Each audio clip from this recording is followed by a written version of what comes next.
Hello student welcome to Odisha education plus two पिलामानंक पई एक खुशी खबर आसीची उभय फास्ट इयर एवं सेकेंड इयर वर्ष रे पढ़ुवा पिलामानंक पई एक बड़ खुशी खबर आसीची पिला माने परीक्षा को आउ चिंता कर नाही। चलंतु कोन लाटेस्ट इनफॉरमेशन रही मु आपनको शेयर करबी। स्क्रीन ऊपर आपण माने जेमिति देखि पारुछन्ती मानसिक चापरु मुक्त हेबे युक्त दुई छात्र छात्री एठारे उभय फास्ट इयर और सेकेंड इयर पिलामानंक बुझाउची।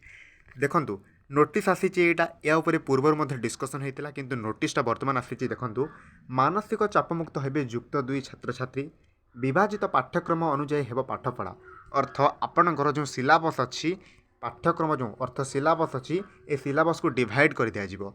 किपरि डिवाइड करब ता उपरे किछि इनफॉरमेशन नाही। इनफॉरमेशन मु आसिले शेयर करबी बट एई तले जहा इनफॉरमेशन अच्छी देखंतु युक्त दुई पाठ्यक्रम को करा जिवो विभाजन बा स्प्लिट अप करा जिवो।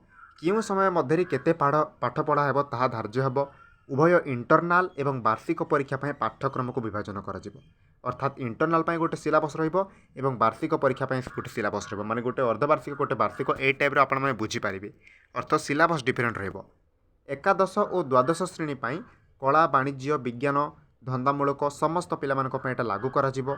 एने स्वतंत्र रोड मैप प्रस्तुत करा जिवो। उच्च माध्यमिक शिक्षा निर्देशालय पक्षर समस्त सरकारी बेसरकारी अनुदान प्राप्त उच्च विद्यालय को चिठी करा जायछि। एहा द्वारा छात्र छात्री परीक्षा पाई प्रति आसुवा मानसिक चापर मुक्त हेबे बोली निर्देशालय आशा करुछि। परीक्षा रे आसिबाकु थिबा प्रश्न अनुसार पिलांकु पाठ पढ़ा जिवो। जेतिकी आवश्यक सेतिकी पढ़ा जिवो। कोर्स को ठीक समय शेष करा जिवो। नियमित भावे पाठ्यक्रम रिवाइज करा जिवो। जेपरि पिला माने परीक्षा रे भल स्कोर करि परिबे सेति प्रति ध्यान दिया जिवो। पिलांकर मानसिक चाप ह्रास करने सह भल रेजल्ट पाई एपरि पदक्षेप निया जायछि। चलित वर्ष मे मासरे सिलेबस विभाजन नहीं डिस्कसन होता बैठक बसीला। एथिरे उच्च माध्यमिक शिक्षा परिषद सिलेबस कमिटी सदस्य उपस्थित थिले।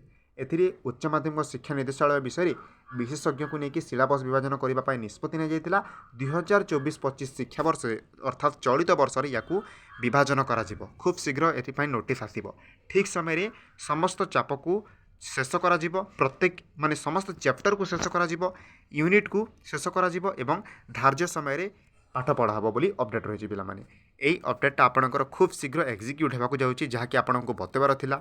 सिलेबस डिवाइड हो जो परीक्षा होची इंटरनल एवं वार्षिक माने एनुअल जोटा प्लस टू सेकेंड इयर वाले बोर्ड देवे फास्ट इयर वाले वार्षिक परीक्षा बा प्रमोशन परीक्षा देवे। तो तांकर डिविजन सिलेबस रो करा जिबाकू जाउची।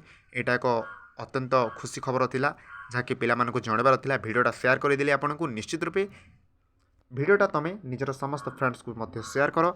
चैनल टी जदि नुआ छ सब्सक्राइब करो। चलतु थैंक यू।